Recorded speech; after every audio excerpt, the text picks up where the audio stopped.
guys, nandito na naman po pala tayo sa butang ni Weng kay Cooking Universe. Gagawa nga po pala tayo ng dumplings. Meron na tayong ginayat na carrots. Tapos hinalo na natin yung toko, dinurog-durog.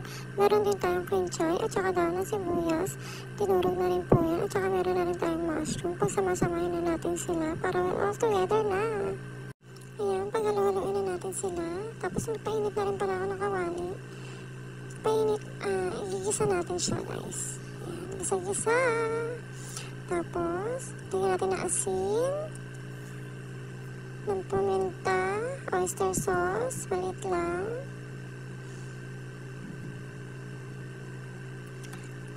Ayan, pagkalagay natin ng oyster sauce, lagyan na rin natin siya ng konting toyo mo, sesame oil. Ayan, halo-haluin ulit. Halo-halo na, ayan, set aside. Magigisa naman din ako ng giniling.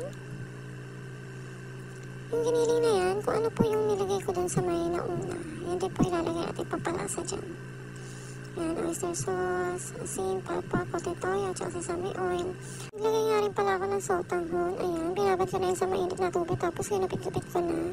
Ayan, paghalo-haloin na rin natin sila. Natapos ko na igisa ang giniling. Nilagay ko na nga pala siya sa molar wrap. Napakulo na ako ng tubig at ayan, nilagay ko na siya. Tcharam! Thank you for watching!